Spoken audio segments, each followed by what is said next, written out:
بسم اللہ الرحمن الرحیم۔ ابتدائی اسلام میں جن لوگوں نے جھوٹی نبوت کا دعویٰ کیا تھا اور پھر مسلمانوں نے اس کو قتل کیا تھا، تو اس کے نام اور جو قتل ہوا تھا اور جس کے خلافت میں زمانے میں قتل ہوا تھا اس کا نام ذکر کریں گے۔ نمبر 1، اوہیلا بن کعب المعروف بالاسود انسی، یہ قتل ہوا تھا 11 ہجری حضرت ابوبکر صدیق رضی اللہ تعالیٰ عنہ کی خلافت میں۔ نمبر 2، مسلمہ بن کبیر حبیب الکذاب، مسلمہ کذاب کے نام سے جو مشہور ہے، یہ بھی قتل ہوا تھا اور 11 ہجری میں حضرت ابوبکر صدیق رضی اللہ تعالیٰ عنہ کے دور میں۔ نمبر 3، مختار بن ابو عبد ابن مسعود ثقفی، جو مختار ثقفی کے نام سے مشہور ہے، یہ جھوٹی نبوت کا دعوے دار تھا، یہ بھی قتل ہوا 67 ہجری میں حضرت عبداللہ ابن زبیر رضی اللہ تعالیٰ عنہ کے خلافت میں۔ حارث ابن سعید کذاب، یہ بھی جھوٹا نبی تھا، نبوت کا دعویٰ کیا تھا، قتل ہوا 79 یعنی 79 ہجری عبد الملک ابن مروان کے زمانے میں ان کی خلافت میں۔ مغیرہ ابن سعید عجلی، یہ بھی قتل ہوا 119 ہجری میں۔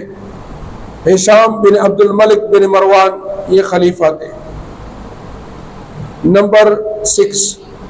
بیان ابن سمعان، یہ جھوٹا نبوت کا دعویٰ کیا تھا، یہ بھی قتل ہوا 126 ہجری۔ ولید ابن یزید، اسحاق اخراس،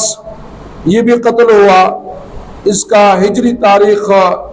ذکر نہیں ہے، لیکن خلیفہ تھا ابو جعفر منصور، ابو جعفر منصور کے خلافت میں یہ اسحاق اخراس یہ قتل ہوا تھا۔ نمبر 8، سیس خراسانی، یہ بھی جھوٹے نبوت کا دعویٰ کیا تھا، یہ بھی قتل ہوا 150 ہجری میں اور خلیفہ تھے ابو جعفر منصور۔ نمبر 9، ابو عیسیٰ بن اسحاق یعقوب اصفہانی، یہ بھی جھوٹا نبی تھا، جھوٹا نبوت کا دعویٰ کیا تھا، یہ بھی قتل ہوا، ہجری تاریخ مذکور نہیں، خلیفہ ابو جعفر منصور کے خلافت میں۔ نمبر 10، حکیم مقنع خراسانی، انہوں نے خودکشی کیا تھا، یہ بھی قتل ہوا تھا، خودکشی کی تھی اور 163 ہجری میں خلیفہ مہدی کے خلافت میں یہ انہوں نے خودکشی کی تھی، خود اپنے آپ کو ہلاک کیا تھا۔ بابک ابن عبداللہ خرمی، یہ بھی قتل ہوا 223 ہجری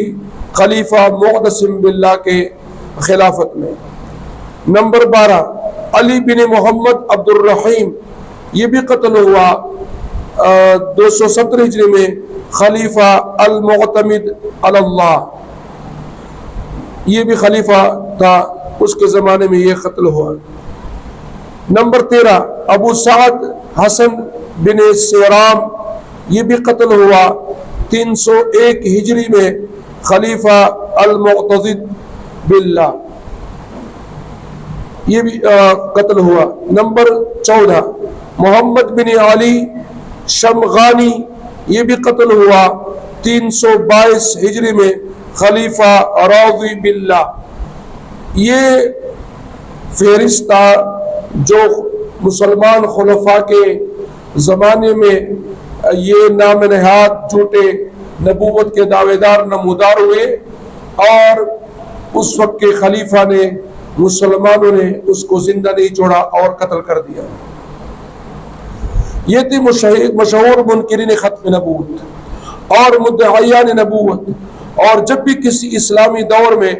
انہوں نے سر اٹھایا، ہمارے خلفاء اور حکمرانوں نے ان کو تہ تیغ کر کے رکھ دیا، مطلب یہ کہ اس کو زندہ نہیں چھوڑا، یا انہوں نے مجبوراً خودکشی کی یا توبہ کی یا توبہ کرنے پر آمادہ ہو گئے۔ اسی لیے اہل کتاب حضور اقدس صلی اللہ علیہ وسلم کی وفات ہی سے خلافت کے عدم قیام یا قیام کے بعد سقوط کی بھرپور کوشش کرتے رہے، مگر 1300 سال بعد انہیں اس میں کچھ حد تک مسلمانوں کی اعتقادی کمزوری کی وجہ سے اور کتاب و سنت سے بہت کی بنا پر کامیابی ملی، مگر انشاءاللہ ایک بار پھر خلافت قائم ہوگی۔ وما تشاءون الا ان يشاء الله والله متم نوره ولو كره الكافرون۔ دایو فہرست و جماعتہ اس ذکر کرا چدی خلقو او دروغ مال نبوت دعوی کړي د ختم نبوت د عقیدین انکار کړي او بیا داغه زمانه خلیفہ یا داغه زمانه حکمران مسلمانانو د ختم نبوت عاشقانو هغه ژوند نه دی پریخي، بلکې هغه انجام ته رسول دي یا په خپل باندې هغه مجبور شوی دی او تنگ شوی د خودکشي کړي دا یا په توبه باندې آماده شوی توبه یو باسله۔ خو بهرحال حضرت پاک صلی الله علیه وسلم د دنیا نه تشریف وړونه بعد دغه اهل کتاب او يهوديان او عیسایانو دا کوشش په کاوه چې دا خلافت قائم نشي، دغه خلافت سره مسلمانانو کې اتفاق او اتحاد وي او مسلمانان د یو خلیفہ او د مسلمان حکمران د لاندې وي او اسلامی نظام وي او دارنګه عدل او انصاف وي، د اسلام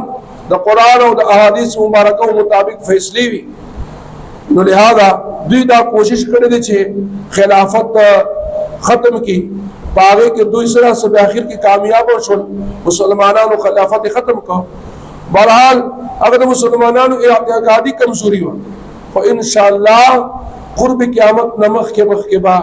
اللہ جل جلالہ بید مسلمانانو خلافت اور ازمک مخ باندھ راولی اور خلافت پر قائمی گی۔ یہ بات بھی قابل غور ہے کہ سقوط خلافت سے قبل اس کے ضعف کے زمانہ ہی سے ایک بار پھر انکار ختم نبوت کے فتنے نے سر اٹھایا اور 19ویں صدی کے اوائل میں باب اللہ نے اور پھر بہاء اللہ نے اور اسی صدی کے اواخر میں مرزا غلام احمد قادیانی ملعون نے نبوت کا دعویٰ کیا، بلکہ پچھلے 200 سال میں جتنے مدعیان نبوت اور مہدویت کڑے ہوئے وہ 1200 سال کے مقابلے میں اضعاف مضاعفہ یعنی 2 چند ہے۔ گویا دشمن کی یہ ایک منظم سازش ہے کہ وہ ختم نبوت کے کا خاتمہ کرنا چاہتے ہیں، مگر انشاءاللہ وہ قیامت تک اس میں کامیاب نہیں ہوں گے انشاءاللہ۔ ایدا خبر بھی قابل غور دے کہ بیا د مسلمانانو کی خلافت ختم شو، یعنی خلافت عثمانیہ ختم شو، نو بیا دا سے خلق سر را اوچت کر چی آغا فتنے وی او دا منکرین ختم نبوت ہو، دا ختم نبوت عقیدین منکرین ہو، آغے کے باب اللہ دا نبوت دعویٰ کرے بل بہا اللہ بہائی فرقہ وہ سب موجود دے دم نبوت دعویٰ کرے ہو۔ بہرحال بیاد 19ویں صدی پا آخر کے انگریزان و دور کے پدی بر صغیر کے پاک و ہندوستان کے دا مرزا غلام احمد قادیانی ملعون دا نبوت دعویٰ اکڑلا دا انگریزانو پا وائنا باندے دا بخبلہ کتاب کے لکل دی میں انگریز کا خود کاشتہ پودا ہوں، یعنی مجھے انگریزوں نے نبی بنایا۔ بہرحال دیکھ ملعون دا نبوت دا اکڑلا او دا عقیدین ختم نبوت نے انکار اکڑ او بلا دا چھے سمر دا خلق راوجد شوی دی دا فتنگر دا منکرین ختم نبوت ہر سمر چی راوجد شوی دی۔ خبرحال امت مسلمہ علماء کرامو دارنگے دیندار خلق دا آغے مقابلہ کڑے لا او آغے خپل مخ تپریخی ندی۔ خبرحال دا قادیانی فتنہ دا دمرا خورز کشوا چی دا حکومت بسر پرستے کے روانوا اور نور سمر فتنی چی دی آگے کے با حکومت سرپرستی حاصل نوا۔ دے دو جنا انور شاہ کشمیر رحمت اللہ علیہ فرمائی په امت باندې دومره عظیمه فتنه نه ده راغلې